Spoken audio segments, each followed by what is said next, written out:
You know, you mentioned tsunami, and we're not completely tsunami worry-free. It's very unlikely. It's one of those things that I wouldn't worry about going to the beach or anything. But it's not impossible that an earthquake centered, say, down in the Dominican Republic, where Haiti, they had that earthquake. There was no tsunami generated then, but earthquakes centered down in some of those areas of the Atlantic, which are prone to earthquakes. It's not impossible that they send a tsunami somewhere up the East Coast in the future.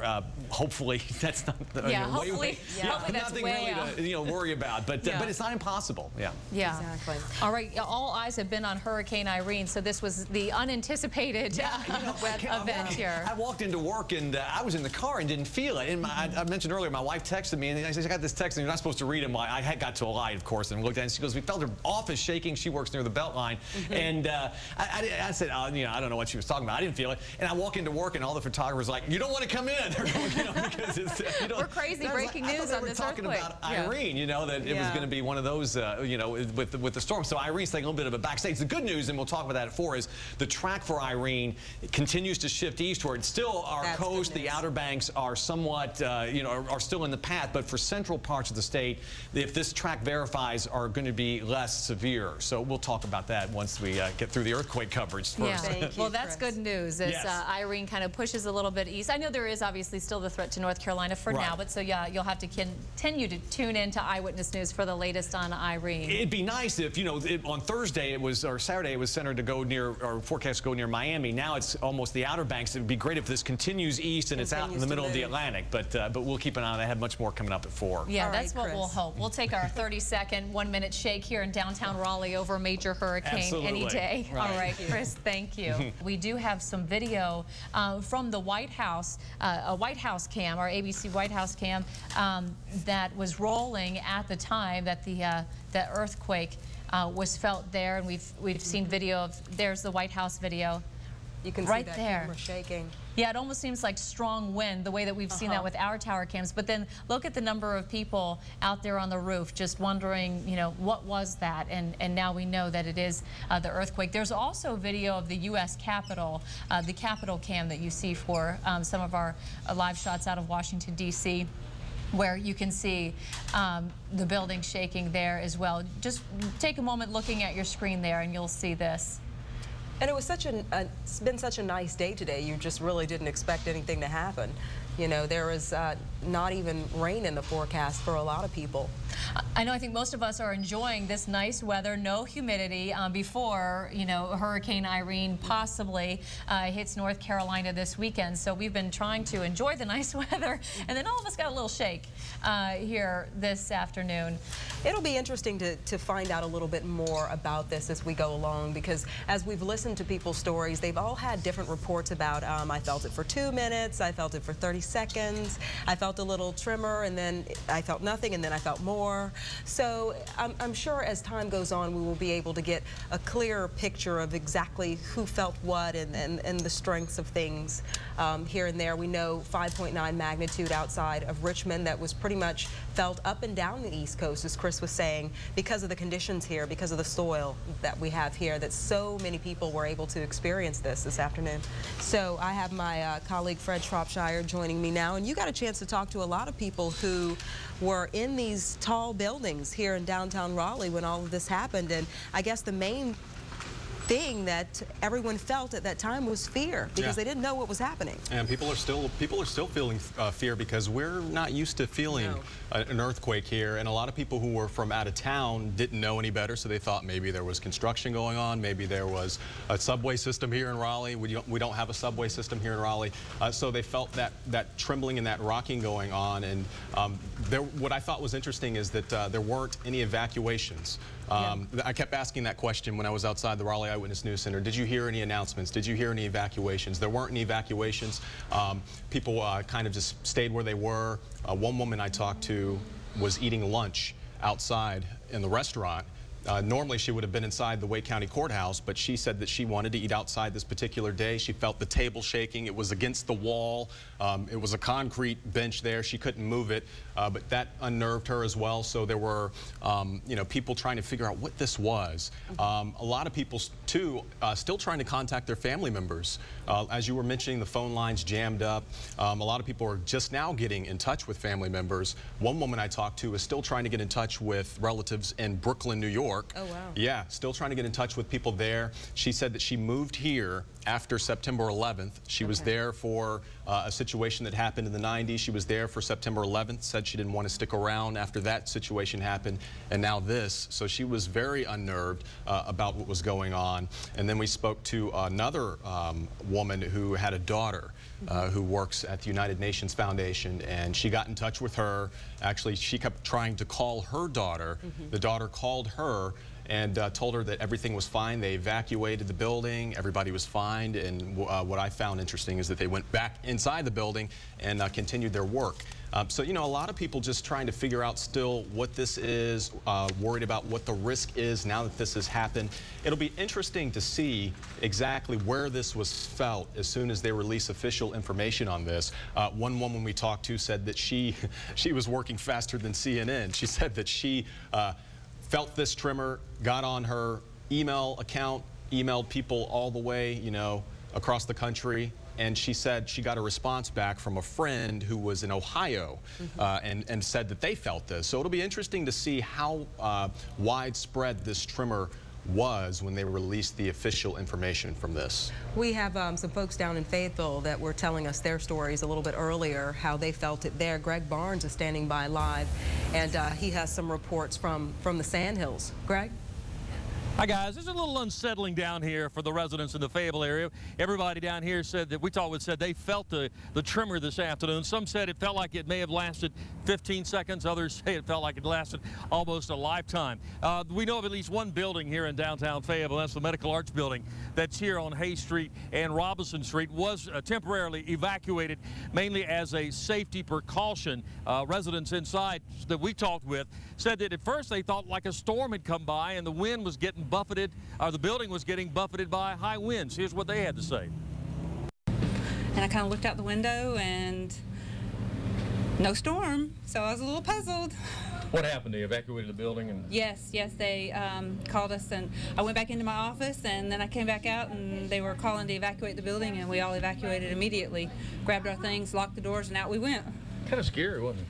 It was a little spooky, yes, not knowing what it was. I was on the top floor meeting with our building manager. Just a little rumble. He felt it more than I did and pointed it out. But it was just a minor shake of the building. Yeah, that gentleman right there, Keith Allison, he owns the Sistell building in downtown Fayetteville. That's the building where our news bureau is located. It's an 11-story building, and up at the top, it more swayed, the residents say, rather than rumbled. Down here on the ground, a lot of residents said they sort of felt like they had just hit a sort of a bump in the road. It's had a few seconds of just unsteadiness, they said, but the higher up in the building that you went, the more of a sway that you say that they got as well, too. I talked to the Sheriff's Department. No serious reports of damage anywhere in the area. Folks over at Cape Fear Valley Medical Center say there was no evidence of any damage over there. They are checking, though, all of their sophisticated and very sensitive medical equipment just to make sure nothing was thrown out of kilter. Again, no reports of any injuries. Just an unsettling afternoon, guys. Back to you. Just a scary situation. Greg Barnes live from Fayetteville for us. Thank you for that, Greg. Hey, on the phone now, we're joined by Dr. Del Bonesteel. He is a seismologist with NC State. Dr. Bonesteel, can you hear me? Yes, I can. Okay, thanks for joining us. The first question is we've been talking about how, I guess, uncommon this is for North Carolina. Do we have any fault lines in our state? Well, we do have fault lines. The faults in Virginia and the faults down here were actually formed hundreds of millions of years ago. And what happens these days, you can imagine the crust everywhere is just sort of getting squeezed a little bit, and there seem to be places where occasionally we get earthquakes that pop off. So here in North Carolina, we'll get magnitude 2 earthquakes all the time, probably the kind of thing you wouldn't feel very much unless you're right on top of it. And occasionally we'll get something magnitude 4, even very rarely a magnitude 5 or so. And the same is true up in Virginia. They're a little more active up there, but occasionally they get one of these earthquakes every few decades or so. So this is something that happens very rarely. Should we have any concerns right now, maybe aftershocks? What should people's main concerns be? Well, typically with an earthquake, what we see is that within the next day or so, we'd expect an earthquake that's about a magnitude unit lower than this one. So this one's a 5.9. We might expect another magnitude 5 or so earthquake to hit as an aftershock. That's very likely. And if that happens, it'll probably happen sooner than later. So within the next 24 hours or so is really the time to keep an eye on that. So if buildings are damaged or things like that close to the earthquake, it's these next few days where we want to be on the lookout. Mm-hmm. I know you're not an architect, but you do deal with seismology, and we're looking a live look now, Chopper 11 HD, showing us a skyline shot of Raleigh here. And so one of the thoughts that pops up in your mind is damage to buildings, even damages that we may not be able to see because of the impact that we felt today. How much of a risk is that? I would say at this distance, damage to buildings isn't a great threat. We probably don't need to be too concerned. Most of the infrastructure, I wouldn't expect anything to be damaged.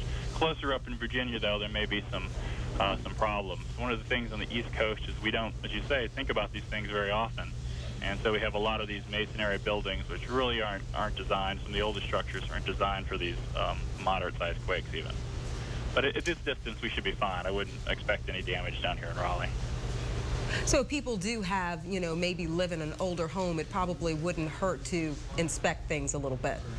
You could poke around, but at the distance we are away here in Raleigh, I'd be surprised if we heard any reports or any significant damage anywhere. All righty, Dr. Del Bonastile, NC State seismologist, thank you so much for joining us this afternoon. You're welcome. And you were mentioning how some of those monuments were evacuated and whatnot. The U.S. Park Service is evacuating and closing all of the National Mall monuments and memorials. You know, this weekend they're preparing to officially dedicate the Martin Luther King Jr. Memorial in Washington, D.C. as well. So it'll be interesting to see how long or what the interference will be with activities as we look toward the end of the week. What we're looking at now on your screen is an aftershock near the Richmond area at 2.8.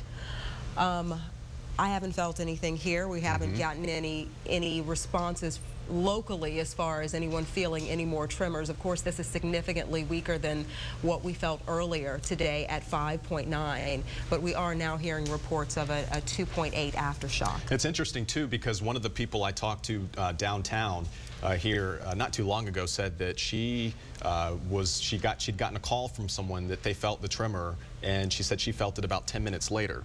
Okay. And this was from Virginia. I don't know what the math would be or what the impact would be or the difference would be, because that's a 2.8. But to give you some idea, she said it took about 10 minutes for us to feel the impact after she got that phone call from a friend who had experienced the first tremor up there in Virginia.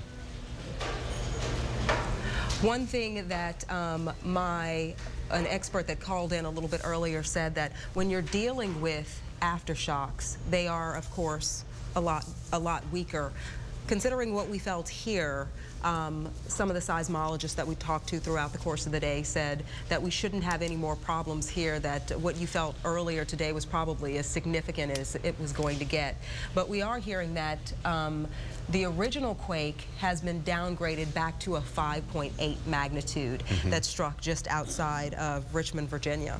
Yeah, but a lot of people still talking about what they experienced as this was happening. You heard Greg Barnes talking about 10 or 15 minutes ago, talking about people in Fayetteville and what they felt. They're used to feeling training exercises down there, you know. I grew up in Jacksonville, North Carolina, and you would hear the helicopters and the planes go by. You would hear sometimes the training and the bombs go off, and you would feel a shaking in your house, and you would hear things rattle, and you thought that was normal. Well, today, we now know that that was a tremor, indeed, that we're feeling, and now that has been downgraded to a 5.8, originating outside of Richmond, Virginia. You were talking about some of the situations that were going on with the Sharon Harris nuclear plant, and we know that the impact felt in Virginia was great.